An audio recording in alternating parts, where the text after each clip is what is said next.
Good morning बाबू। Good morning sir. तो आज हम सिंपल हार्मोनिक मोशन में सरल लोलक पढ़ेंगे।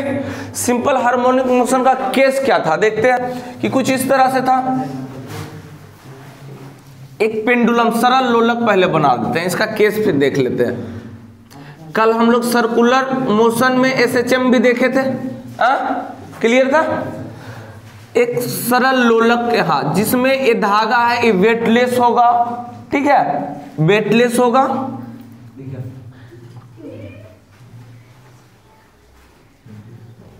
सरल लोलक के केस में क्या होता है कि अगर इसमें अब ये लटका हुआ है, सिर्फ एक सरल लोलक, सरल लोलक एक लटका हुआ है, इसमें थोड़ा भी फोर्स देंगे तो क्या होगा, डिस्प्लेस होगा, कुछ थीटा के साथ डिस्प्लेस होगा, विस्थापित होगा। सपोज दैट कि यहां विस्थापित हुआ, ये इसलिए स्थिर रहता है क्योंकि ये मिनिमम स्थितिज ऊर्जा को प्राप्त किया, और हर एक वस्तु अपने मिनिमम स्थितिज ऊर्जा को बनाए रखना चाहती है। तो इधर यहां से थोड़ा सा फोर्स दिए तो इसमें गतिज ऊर्जा आ गया, और उसके बाद फिर क्या होगा, फिर इधर आते समय फिर यहाँ पे गतिज ऊर्जा बढ़ गया, फिर ये आगे बढ़ जाता था। यही केस ना होता था। तो हम देखते थे कि इसमें जो पेंडुलम था, सिंपल पेंडुलम था, एक कुछ सिंपल पेंडुलम में अगर विस्थापन इधर x होता है, फिर ये एक बार इधर आता है निगेटिव विस्थापन, जो यहाँ पे बल लगता है प्रत्यानयन बल, ठीक है, और उसके बाद फिर क्या, एक बार इधर और फिर एक बार इधर आया। यानी कुछ ऐसा केस देखे थे कि ये अगर मीन पोजीशन मान ले, ये मेन पोजीशन है, तो कुछ मीन पोजीशन से इधर एक बार जाएगा, विस्थापित होगा, इसमें लगने वाला बल कैसा बल लगेगा, F माइनस के एक्स बताए थे स्प्रिंग कांस्टेंट, स्प्रिंग में बताए थे कि इधर जाकर फिर इधर विस्थापित होगा, फिर इधर विस्थापित होगा, ये इधर विस्थापित होगा, तो विस्थापन निगेटिव डायरेक्शन में होगा, इसलिए माइनस यहाँ लगता है।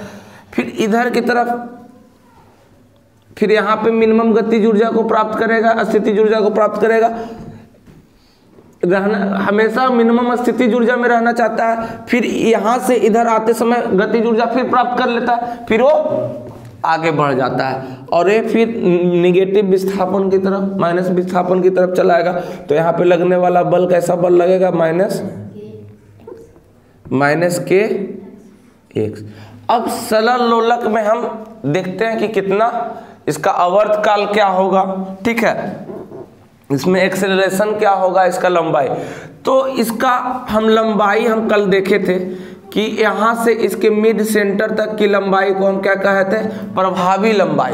इसकी लंबाई को क्या बोले थे, प्रभावी लंबाई, जिसको हम L कहते हैं। ये टोटल लंबाई, इसके सेंटर तक की लंबाई को हम लिए प्रभावी लंबाई, ठीक है। इसके मिड सेंटर तक, गोलक के मध्य बिंदु तक की लंबाई को क्या बोले थे, और टोटल लंबाई को कुल लंबाई होगा, ठीक है। तो ये मेरा प्रभावी लंबाई, इफेक्टिव लंबाई होगा। प्रभावी लंबाई क्या है, प्रभावी लंबाई क्या चीज, L, ठीक है।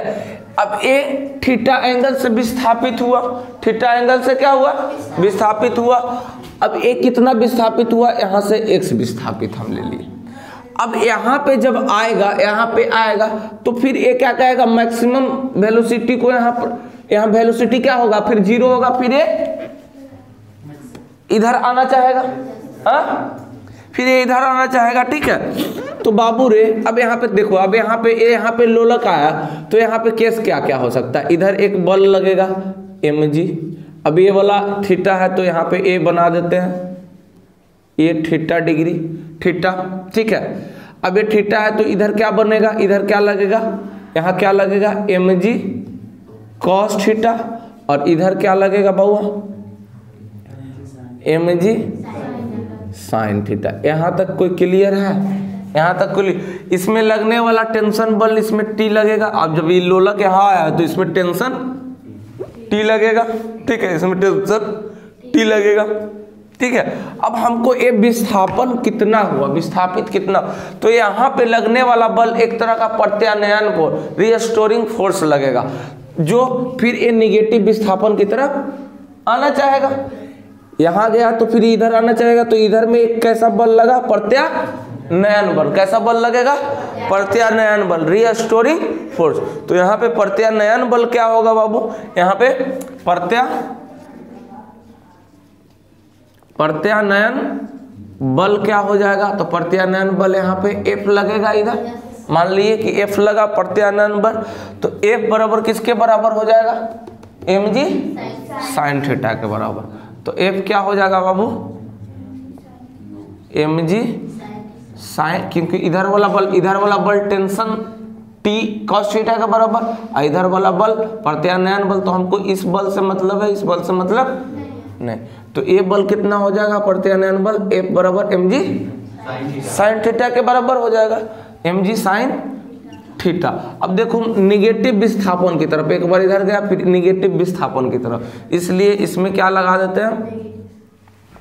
अब देखो ये मास पे डिपेंड, लोलक की लंबाई, लोलक जो है सरल लोलक वो वेटलेस हम मानते हैं, मास पे डिपेंड नहीं करता है। हम एक समीकरण एक पढ़े, इसको समीकरण एक हम पढ़े हैं, F बराबर ma पढ़ रखे हैं।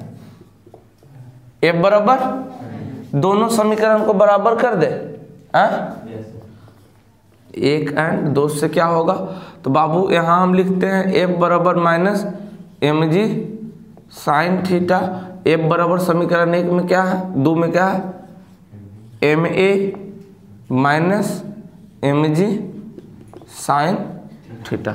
देखो तो कट गया। अब यहाँ पे a बराबर क्या होगा?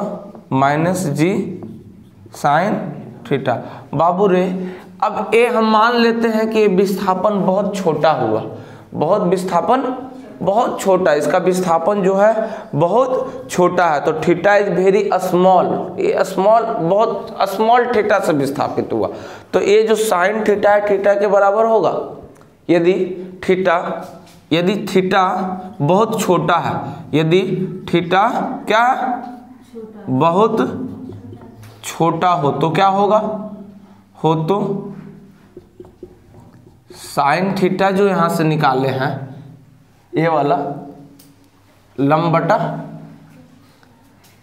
कर, ठीक है। तो साइन थीटा बराबर क्या होगा? ये थीटा के बराबर हो जाएगा। साइन थीटा किसके बराबर हो जाएगा? थीटा के बराबर होगा। तो ये क्या हो जाएगा बाबू? माइनस जी थीटा के बराबर हो जाएगा। कोई दिक्कत? अब हम एक चीज पढ़े थे, देखो एक फार्मूला पढ़े थे, पहला नंबर सिंपल हार्मोनिक मोशन में एक्सेलरेशन बराबर क्या फार्मूला पढ़े थे? ए बराबर हम कल पढ़ रखे थे माइनस ओमेगा स्क्वायर एक्स, ये हम पढ़ रखे हैं। एक्सेलरेशन बराबर जहाँ पे ओमेगा कोणीय वेग है, ठीक है, एक्स इसका विस्थापन है, ठीक है, क्योंकि एक्सेलरेशन बढ़ रहा था तो विस्थापन भी बढ़ रहा था। एक्सेलरेशन विस्थापन के डायरेक्टली प्रोपोर्शनल था। कोई दिक्कत? और एक हम बचपन में पढ़े थे थीटा कोण बराबर चाप बटा पढ़ रखे हैं। तो ये इसका चाप होगा, ये चाप बटा त्रिज्या हो जाएगा। कोण बराबर क्या होता है? चाप बटा त्रिज्या। तो इसका चाप ए और इसका ये त्रिज्या मान लेते हैं, ठीक है। तो थीटा बराबर हो जाएगा x बाई एल। इतना यहाँ तक दिक्कत है? तो ए बराबर हम क्या जानते हैं? माइनस ओमेगा स्क्वायर एक्स बराबर माइनस जी, यहाँ पे लिख दे x बाई एल। कोई दिक्कत बाबू? देखो तो x, कोई दिक्कत बाबू रे? क्या होगा? ओमेगा स्क्वायर बराबर क्या हो जाएगा? जी बाई एल। ओमेगा स्क्वायर बराबर जी बाई एल। बाबू रे, तो यहाँ पे ओमेगा बराबर क्या हो जाएगा? हमको इसका आवर्त काल निकालना है, इसका कि कितना एक दोलन करने में कितना समय लगा, ठीक है। पूरा दोलन यहाँ एक बार यहाँ से यहाँ जाएगा, फिर यहाँ आएगा, फिर आगे बढ़ेगा, फिर यहाँ, तो उसको क्या लेंगे? एक दोलन। इसका आवर्त काल के लिए हम कैलकुलेशन कर रहे हैं। तो यहाँ पे हो जाएगा बाबू under root g by l. अब हम एक चीज और फार्मूला पढ़े थे, ध्यान रखना, एक फार्मूला और पढ़े थे। क्या पढ़े थे बउआ? क्या पढ़े थे? ओमेगा बराबर 2 pi by T, 2 pi by T. तो बाबू रे यहाँ से देखो तो क्या हो जाएगा? ओमेगा बराबर क्या हो जाएगा? 2 पाई बाई टी बराबर क्या होगा under root g by l. यहाँ से इधर टी को कर दो और इधर इसको ले आओ, उलट जाएगा। देखो तो तिरछा तिरछा, हमको टी का वैल्यू निकालना है, हमको टी का वैल्यू निकालना है बउआ। तो इसको ऐसे लिख सकते हैं, टी बराबर क्या हो जाएगा, इसको ऐसे लिख सकते हैं, टी बराबर 2 pi under root l by g. इधर उल्टे तो इसको भी उलट दी, हो जाएगा। तो ये आवर्तकाल इसका निकल जाएगा। तो सरल लोलक जो है डिपेंड किस पे करता है, सरल लोलक डिपेंड करता है किस पे, सरल लोलक डायरेक्टली प्रोपोर्शनल होता है रूट ओवर एल का, और टाइम पीरियड जो है इसका डिपेंड करता है इसके रूट एल पे, और इसका इनवर्सली प्रोपोर्शनल होता है 1/√g। ठीक है, 2 पाई क्या हो जाएगा, कांस्टेंट हो जाएगा। कोई दिक्कत, इसको लिखिए आराम से, समझ में आया। जल्दी मोबाइल लिखिए। अब देखिए सरल लोलक जो है द्रव्यमान पर ये डिपेंड नहीं करता है, तो लिखेंगे सरल लोलक सिंपल पेंडुलम का आवर्तकाल, सिंपल पेंडुलम का आवर्तकाल, सिंपल पेंडुलम का सरल लोलक का आवर्तकाल द्रव्यमान पर निर्भर नहीं करता। ये आता है क्वेश्चन, द्रव्यमान पर निर्भर, ये कितनों बड़ा लोलक हो जाए उससे कोई मतलब नहीं, द्रव्यमान पर निर्भर नहीं करता है। दूसरा, और किस पे नहीं निर्भर करता है, इसका एम्पलीट्यूड पे निर्भर नहीं करता। देखो तो सरल लोलक का आवर्तकाल इसका मैक्सिमम एम्पलीट्यूड पे आयाम पे निर्भर किया अधिकतम, तो क्या किस पे डिपेंड नहीं करता है। तो लिखो सिंपल पेंडुलम का आवर्तकाल आयाम पर निर्भर नहीं करता है, आयाम पर निर्भर, एम्पलीट्यूड पर निर्भर नहीं करता है।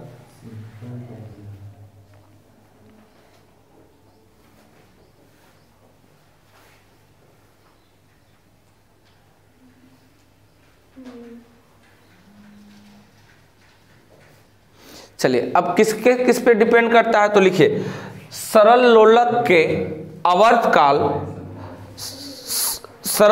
के आवर्तकाल लंबाई के वर्गमूल के समानुपाती होता है। किस क्या होता है, लंबाई के वर्गमूल के समानुपाती होता है। किस पे, इस पे डिपेंड करता है, डिपेंड किस पे करता है, लंबाई पे और एक्सीलरेशन ड्यू टू ग्रेविटी पे। सरल लोलक की आवर्तकाल लंबाई के वर्गमूल के समानुपाती होता है, लंबाई के वर्गमूल के समानुपाती होता है। तो ये लंबाई पे निर्भर करता है। सरल लोलक की आवर्तकाल किस पे निर्भर करता है, लंबाई पर निर्भर करता है। दूसरा, सरल लोलक की आवर्तकाल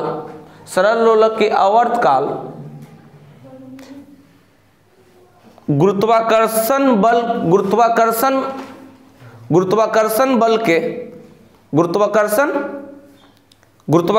के सरल लोलक के आवर्तकाल गुरुत्वीय त्वरण के वर्गमूल के व्युत्क्रमानुपाती होता है, व्युत्क्रमानुपाती होता है। ठीक है, तो आज हम यहीं तक रखने देते हैं, कल इस पे क्वेश्चन देखेंगे। तो सब लोग लाइक करें, शेयर करें, सब्सक्राइब करें, हाँ कर देना, कमेंट करें सब देख। हाँ ठीक, चलो।